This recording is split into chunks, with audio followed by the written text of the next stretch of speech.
Hello friends, मैं सुमन कुशवाहा आपके अपने यूट्यूब चैनल जीएस क्लासेस में स्वागत करती हूँ। हमारे जो भी भाई बहन चैनल पर नए हैं तो चैनल को सब्सक्राइब ज़रूर कर लें और साथ ही साथ वीडियो पर लाइक कमेंट करना बिल्कुल भी ना भूलें। तो फ्रेंड्स, आज जो क्लास है वो लेखपाल और सुपर टेट स्पेशल क्लास है हमारी, और आज का जो टॉपिक है वो है सामान्य अध्ययन। तो आज की जो क्लास में बहुत ही इम्पॉर्टेंट क्वेश्चन 30 क्वेश्चन हम लेकर आए हैं। तो देखते हैं अपने फर्स्ट क्वेश्चन की तरफ। फर्स्ट क्वेश्चन हमारा है, पंचायती राज व्यवस्था को सबसे पहले किन दो राज्यों में लागू किया गया था? असम व बिहार, आंध्र प्रदेश व राजस्थान, अरुणाचल प्रदेश व उत्तर प्रदेश, पंजाब या चंडीगढ़। तो जो पंचायती राज व्यवस्था थी उसको सबसे पहले दो राज्यों में लागू किया गया था, और वो दो राज्य थे आंध्र प्रदेश व राजस्थान। तो यहाँ पे जो ऑप्शन नंबर सेकंड है वो यहाँ पे सही हो जाएगा।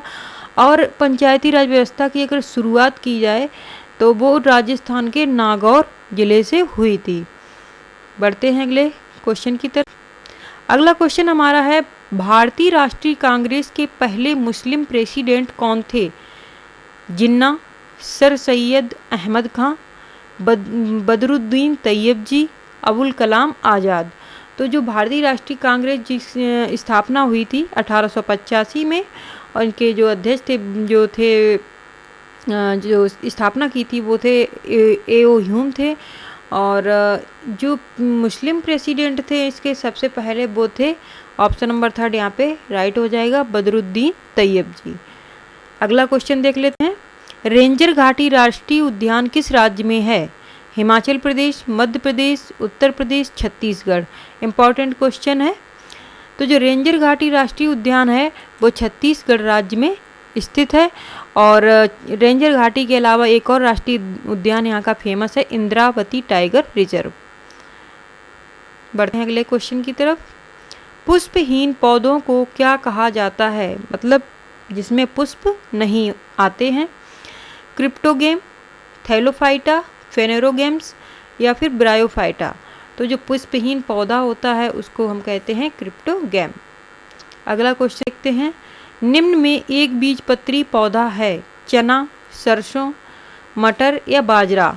तो सबसे पहले ये जान लेते हैं एक बीजपत्री और द्विबीजपत्री कैसे हम इसकी पहचान करते हैं। तो एक बीजपत्री में क्या होता है कि मतलब उसमें दो पटल नहीं होते हैं, और जो द्विबीजपत्री होता है उसमें जब भी आप किसी भी फसल का जब दाना लेंगे उसको जब तोड़ेंगे तो उसमें दो हिस्से होते हैं, अलग अलग दो पटल होते हैं। तो इस तरीके से जो यहाँ पे आंसर हो जाएगा वो हो जाएगा बाजरा। बाजरा एक बीजपत्री पौधा है। चना, सरसों, मटर ये सभी दो बीजपत्री हैं। अगला क्वेश्चन देखते हैं फ्रेंड। निम्न में से कौन सा एक लैंडलॉक समुद्र है? तिमोर सागर, अराल सागर, अराफुरा सागर या ग्रीनलैंड सागर। तो सबसे पहले ये जान लेते हैं कि लैंडलॉक समुद्र होता क्या है, सागर होता क्या है। लैंडलॉक सागर वो होते हैं जिनके मतलब कोई सागर है तो उसकी किसी न किसी छोर पर भूमि जरूर होती है। कोई भी सागर होगा तो कहीं ना कहीं भूमि से टच होता है। तो ऐसे जो सागर होते हैं उनको लैंडलॉक समुद्र नहीं कहते। लैंडलॉक समुद्र उनको कहते हैं जिनकी कोई भी छोर भूमि से छूता ना हो, केवल पानी ही पानी हो, और इन जो ये है ये भूमि से बिल्कुल भी टच ना करते हों। ऐसे जो समुद्र होते हैं, सागर होते हैं, उनको लैंडलॉक समुद्र या सागर बोलते हैं। तो इसका जो राइट आंसर हो जाएगा वो हो जाएगा ऑप्शन नंबर सेकंड, अराल सागर जो है एक लैंडलॉक समुद्र का उदाहरण है। अगला क्वेश्चन देखते हैं। किस उष्णकटिबंधीय फसल को 27 डिग्री सेल्सियस तापमान और 100 सेंटीमीटर से अधिक बारिश की ज़रूरत होती है? गेहूँ, जौ, चावल या मक्का। तो इसके लिए तापमान की ज़रूरत होती है 27 डिग्री सेल्सियस, और वर्षा की अगर बात की जाए तो 100 सेंटीमीटर। तो वो फसल है चावल, मतलब कि धान। अगला क्वेश्चन देखते हैं। अफीम पौधे के किस भाग से प्राप्त की जाती है? सूखी पत्तियों से, जड़ों से, तने की छाल से या सूखे लेटेक्स से। तो जो अफीम होता है वो सूखे लेटेक्स से प्राप्त होता है। अगला क्वेश्चन देखते हैं। तो फ्रेंड्स, अगर वीडियो अच्छी लग रही है तो चैनल को सब्सक्राइब कर लें और साथ ही साथ वीडियो पर लाइक और कमेंट जरूर करें। संविधान की प्रस्तावना में कितनी बार संशोधन किया जा चुका है? 3 बार, 2 बार, 1 बार या संशोधन नहीं किया गया। तो जो संविधान की प्रस्तावना है उसमें 1 बार संशोधन किया जा चुका है। अगला प्रश्न देखते हैं फ्रेंड्स, राष्ट्रपति द्वारा राज्यसभा में कितने सदस्यों को मनोनीत किया जाता है? 10, 14, 12 या 8? तो जो राष्ट्रपति द्वारा राज्यसभा में जो सदस्य मनोनीत किए जाते हैं वो 12 होते हैं, जिसमें 2 एंग्लो इंडियन सदस्य भी होते हैं 2। अगला प्रश्न देखते हैं, निम्न में से कौन सी झील खारे पानी की झील है? सांवर झील, डल झील, बुलर झील, चिल्का झील? तो जो खारे पानी की झील है वो है सांवर झील, जो कि राजस्थान में स्थित है। डल झील की बात करें तो ये भी जम्मू कश्मीर में, बुलर झील भी जम्मू कश्मीर में ही है। और बुलर झील से एक क्वेश्चन और बनता है कि ये भारत की ताजे पानी की झील बोलते हैं या फिर मीठे पानी की भी झील बोलते हैं भारत की। और चिल्का झील, जिसको लैगून झील के भी नाम से जानते हैं, जो कि उड़ीसा में है। अगला क्वेश्चन देखते हैं, भारत में राष्ट्रपति ने कितनी बार वित्तीय आपातकाल की घोषणा की है? 1 बार, 2 बार, 3 बार या कभी नहीं? तो जो वित्तीय आपातकाल है वो कभी नहीं अभी तक लगा है भारत में। अगला क्वेश्चन देखते हैं, भारत माता नामक प्रसिद्ध पेंटिंग के चित्रकार कौन थे? तो भारत माता का चित्र तो सभी लोगों ने देखा होगा, तो उसके चित्रकार पूछे जा रहे हैं यहाँ पे। तो पहले ऑप्शन देख लेते हैं, गगनेंद्र नाथ टैगोर, जामनी राय, नंदलाल बोस, अवनींद्र नाथ टैगोर। तो इसके जो चित्रकार थे भारत माता के वो थे अवनींद्र नाथ टैगोर। बढ़ते हैं अगले प्रश्न की तरफ, उत्तर प्रदेश के किसान आंदोलन का नेतृत्व किस नेता ने किया था? महात्मा गांधी ने, चौधरी चरण सिंह ने, पंडित जवाहरलाल नेहरू ने, वल्लभ भाई पटेल ने?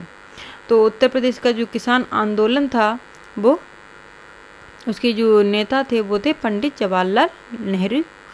और इनके जन्म दिवस पर बाल दिवस भी मनाया जाता है 14 नवंबर को। पढ़ते हैं अगले क्वेश्चन की तरफ, उत्तर प्रदेश में काकोरी कांड कब हुआ था? 9 जुलाई 1925, 9 अगस्त 1925, 16 फरवरी 1925 या 18 फरवरी 1925? तो उत्तर प्रदेश में जो काकोरी कांड हुआ था वो 9 अगस्त 1925 को हुआ था, और ये गोरखपुर जो जिला है उससे संबंधित है, और ये एक ट्रेन कांड था। अगला क्वेश्चन देखते हैं, उत्तर प्रदेश में किस जिले में त्रिवेणी स्ट्रक्चरल लिमिटेड कारखाना स्थित है? प्रयागराज में, मेरठ में, रामपुर में या कानपुर में?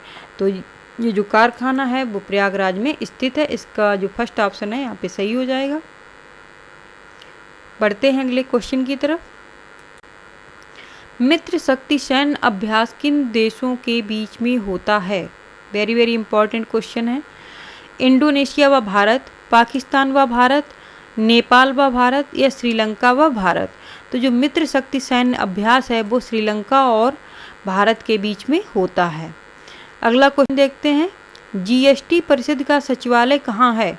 मुंबई, चेन्नई, दिल्ली या नोएडा? तो जो जीएसटी परिषद का जो सचिवालय है वो दिल्ली में स्थित है। अगला प्रश्न हमारा है, किस प्रदेश के लोग सरसों के तेल में बनी मछली को खाते हैं? केरल, आंध्र प्रदेश, जम्मू कश्मीर या नेपाल? तो इसका जो राइट आंसर है वो है ऑप्शन नंबर 3, जम्मू कश्मीर के जो लोग हैं वो सरसों के तेल में बनी हुई मछली खाते हैं। अगला प्रश्न देखते हैं, कर्क रेखा को काटने वाली नदी कौन सी है? लूनी नदी, माही नदी, लिम्पापो नदी या कांगो नदी? यहाँ पे कर्क रेखा को 2 बार काटने वाली नदी कौन सी है, ये है क्वेश्चन, ठीक है ना, वहाँ पे लिख नहीं पाया है। तो जो कर्क रेखा को 2 बार काटती है नदी वो है माही नदी। अगले की तरफ बढ़ते हैं, उत्तर प्रदेश के किस जिले में सौर ऊर्जा संयंत्र शुरू किया गया है? आगरा में, अलीगढ़ में, मथुरा में या एटा में? तो जो सौर ऊर्जा संयंत्र शुरू किया गया है वो अलीगढ़ जिले में शुरू किया गया है, और अलीगढ़ को ताला नगरी के भी नाम से जानते हैं। अगला प्रश्न देखते हैं, सितंबर 1989 में न्यूज़ प्रिंट प्रोजेक्ट की नींव कहाँ रखी गई थी? वाराणसी में, लखनऊ में, मुरादाबाद में, कानपुर में या मुरादाबाद में? तो जो न्यूज़ प्रिंट प्रोजेक्ट की जो नींव थी 1989 में वो मुरादाबाद में रखी गई थी, और जिसको ये मुरादाबाद को ही पीतल नगरी के नाम से भी जानते हैं। अगला प्रश्न देखते हैं, उत्तर प्रदेश में प्रसिद्ध विश्वनाथ मंदिर कहाँ स्थित है? आगरा में, प्रयागराज में, देवी पाटन में या वाराणसी में? तो जो प्रसिद्ध मंदिर है विश्वनाथ, ये वाराणसी में स्थित है और ये जो भगवान शिव का मंदिर है। बढ़ते हैं अगले प्रश्न की तरफ। देवा शरीफ उत्तर प्रदेश में कहाँ स्थित है? बाराबंकी में, सीतापुर में, लखनऊ में या गोंडा में? तो जो देवा शरीफ है वो उत्तर प्रदेश के बाराबंकी ज़िले में स्थित है।